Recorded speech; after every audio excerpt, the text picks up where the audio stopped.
So I just watched Final Destination Bloodlines, and the movie was surprisingly good. I did not expect it to be as good as it was. It does have its issues, of course, and I will get into them later in the video, but overall, it's a nice return to form for the series. And this is a series that's always been pretty interesting. It's a fun set of horror movies where the whole plot is just about like Rube Goldberg machines to kill people.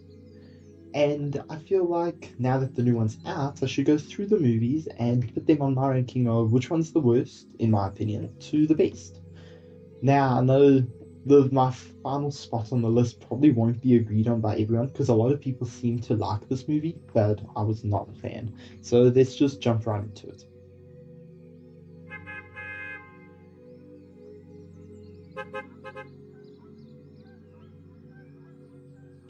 So at number 6 on my list, we have Final Destination 5. This is, well, it's not revealed immediately, but this is a prequel to Final Destination 1. And the big tragedy in this is a bridge collapse, where these people on this bus all die when the bridge collapses, and an office worker has a vision which saves him and a few other of his co-workers. Well, not co-workers, but his boss, the girlfriend, and a few other people, right?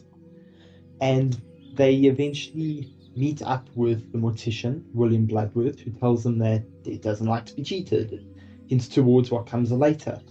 And we have some of the best deaths in, well, not the best, but some of the really good kills in this series. I mean, you have your gymnastic kill, which is really good. There's, I think that's not in this one. Yeah, it's the LASIK eye surgery kill. It feels that everyone has, like, you worry if you go for eye surgery, what if this happens? And then your eye falls out. It's so funny. But right near the end of the movie, we also learn that killing someone will add their time left back onto you. And one of the people does kill someone by accident. And right at the end, we get a payoff for this. Our two main characters decide to board a plane, realizing that, maybe they've cheated death long enough. And they're not a part of death's list. So they get on this plane, and the plane's going to Paris. We finally revealed that this is Flight 180. There's even a cool scene where a bunch of high school students and a teacher are kicked off the plane because of one of the students freaking out. And on takeoff, the main character hears that the student that panicked had a vision, and he realizes they're pretty much just fucked. The plane explodes, killing him and his girlfriend, and then we have one of the guys who managed to kill someone. Like I said, it wasn't intentional, but he finds out that the man he killed could have died of a brain aneurysm at any moment. And the payoff is the plane fucking landing on the bar he's at. It's okay. I didn't like the fact that it was a prequel, and one thing that always bothers me in these movies is how absolutely everyone dies. It's like, come on, then what's the point of the movie, you know? But overall, it's not a bad movie. That's the thing with these Final Destination movies. None of them are absolutely terrible. They're all pretty enjoyable, even if you're rewatching them. Gentlemen, start your engines. On to number 5 on my list, we have The Final Destination. Could you tell they thought this was going to be the last movie? But it was planned to be the last movie, I think, but this is the 4th movie in the series. The tragedy in this one is a auto race, a NASCAR race, pretty much. And a huge accident happens where a bunch of people die when this car goes off the track and what. The main character is a college student and he saves a bunch of people. But the funnier thing is that even though he saves them, a fucking tire comes out of the stadium and still kills one of them. It's a good kill.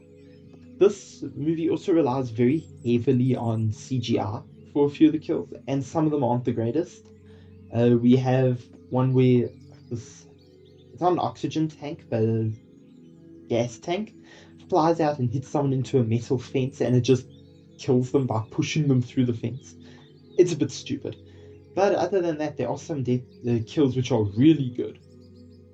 One guy is killed by like a pool's drain pipe, or he's pulled through the pipe. It's really good.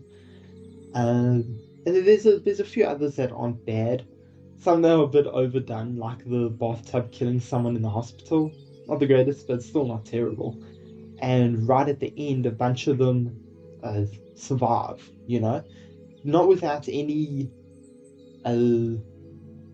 what's my words? I'm losing my words. But not without any learning of what Death's plan really is. So the three final survivors meet up at a cafe and they speak about, oh, what if we didn't be Death? What if he just wanted us to be at the cafe? And right at the end, a truck swerves and drives into the cafe and killing all three of them.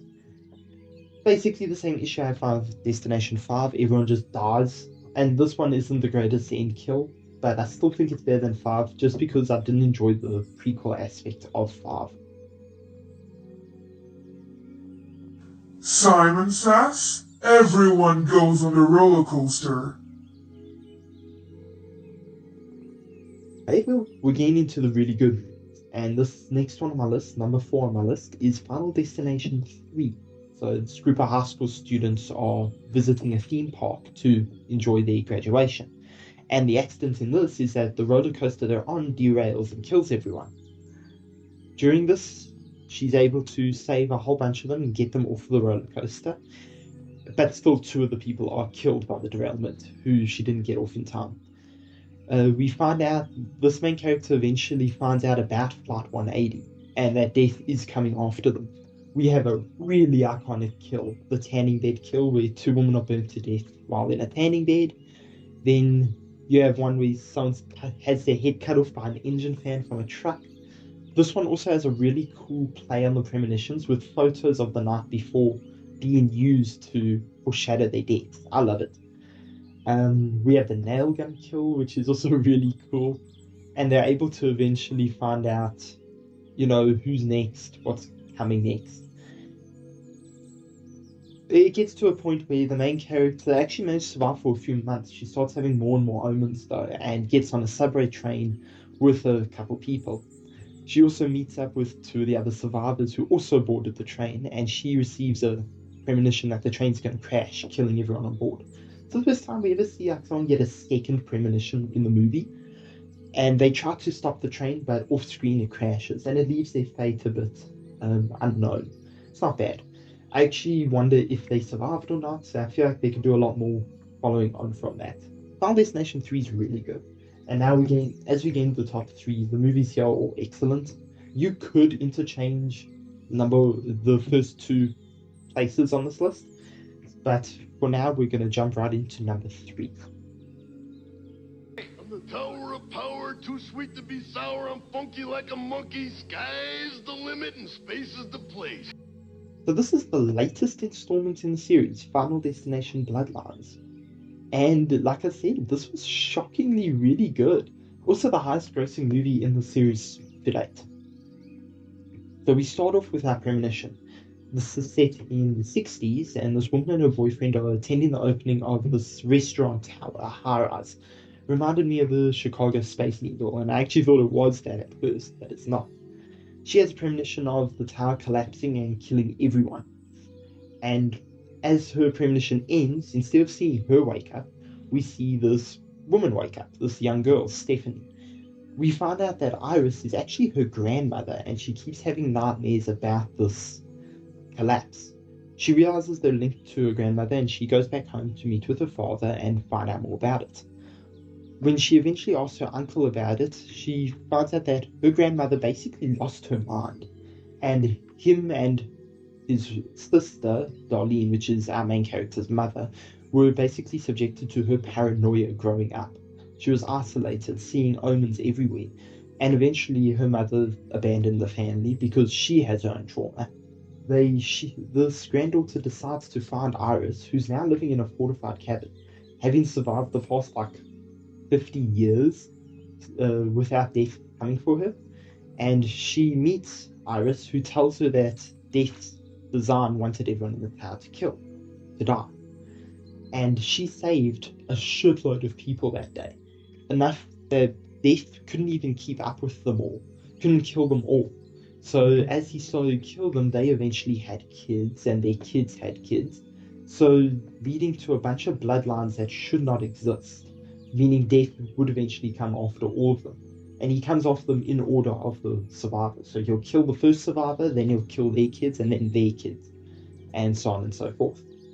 The granddaughter doesn't believe it, and Iris eventually proves it to her by stepping outside of her cabin for the first time. And a weather vane comes down and kills her instantly. We see our first use of CGI in this movie, which also isn't the greatest. There's some scenes which are pretty good, but the scene wasn't that good. I even thought it was done by AI, but it wasn't.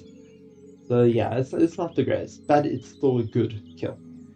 Eventually, we start seeing more deaths. Stephanie's uncle is killed by this lawnmower. We see the niece killed by a garbage truck. And we find out that despite Death's plan, she thought which family members were going to die in which order. And we find out one of the family members isn't actually related.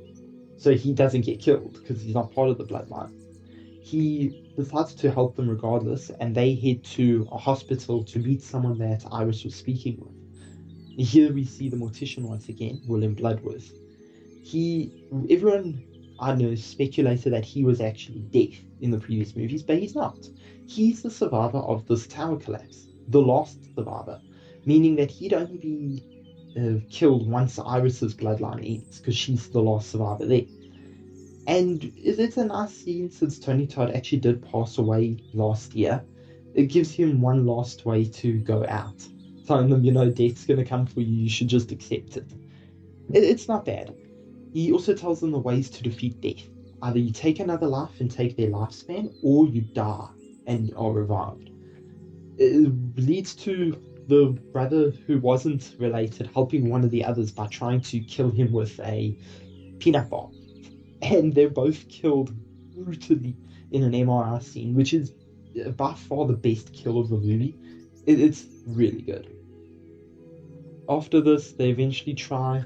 The granddaughter, the mother, and the brother decide to head back to the cabin. There's nothing else they can do, but they know the cabin works and they can hide from death. As they get to the cabin explodes and sends their RV into a puddle, I guess. Not a puddle, it's a lagoon. But the granddaughter's trapped in it and she drowns. Now, the mother's killed by this lamppost, but the brother's able to get the sister out and he revives her. And I say that in quotation marks because later on they find out that her heart actually didn't stop during that sequence. They find out from a doctor who's the father of someone that they're visiting. And as they realize this, a train derails in the town. The train we saw right in the beginning of the movie, which is also quite good. It derails and crashes into the neighborhood, and the brother and sister run away from it and just barely get away. But as they do, a log carrying part of it comes off and kills them both, just splatters them. It's a very funny death, and I enjoyed the movie as a whole. I still feel like it could have done better to see the 1968 kills rather than this modern era. But overall, it's not a bad movie and it's a great return to form for the franchise.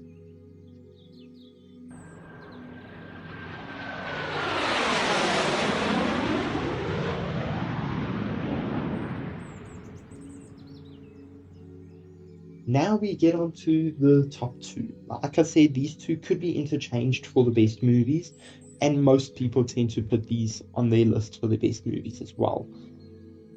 But in my opinion, number two is Final Destination 1, one that started it all.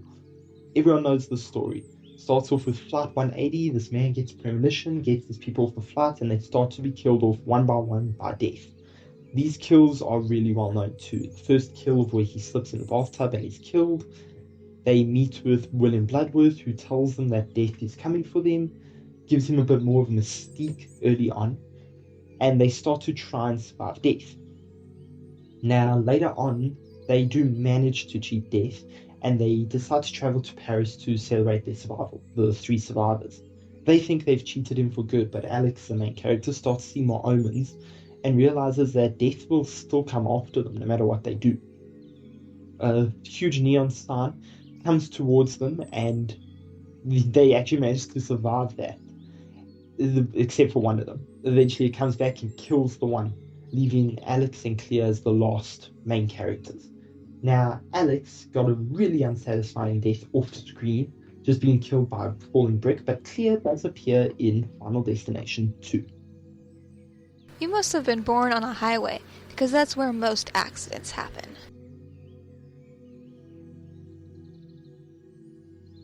Which is number 1 on my list, Final Destination 2. This is the only one which actually has a couple survivors, which I'm so happy with because finally, but this takes place a year after Flight 180, and the death event in this one is a crash on a highway. It's one of the reasons so many people will refuse to drive behind a truck that's carrying logs. But this girl saves a whole bunch of people, and they start to be killed off one by one. They eventually find Claire, the survivor of the first movie, the only survivor, who is now hiding from death at a psych ward. She decides to help them, and they meet Bloodworth, who also tells them they're going to die. He also tells them that only new life can defeat death. So this is the first hint of how you can actually win, and that's by birth of a baby or saving someone from death, bringing them back to life. The movie goes and we find out that the woman who's having the baby that we thought was going to die in the crash actually didn't die in the crash. So having her baby means nothing. Death eventually does some chain reactions and gets back at the woman who survived the first movie by blowing her up in the hospital. They eventually figure out that the only way is to revive yourself. So Kimberly drives into a lake with an ambulance, and her heart actually does stop, and the doctor saves her. So her and the other survivor are now having a picnic with the family of people who saved them. They realize that the son of this family also survived a near-death event, and right at the end, the barbecue grill explodes and kills the son. And that's how it ends. We have 2 survivors for once, and it led to a lot of other good movies. I feel like a lot of people put number 2 as the top spot, but number 2 and number 1 are both equally good, and you can watch either or with the same amount of enjoyment. Bloodlines a good return to form. And yeah, that's my ranking for the Final Destination movies. Let me know what you think. Let me know if you agree or disagree, and I'll see you all in the next video. Just leave a like, comment, and subscribe. Bye.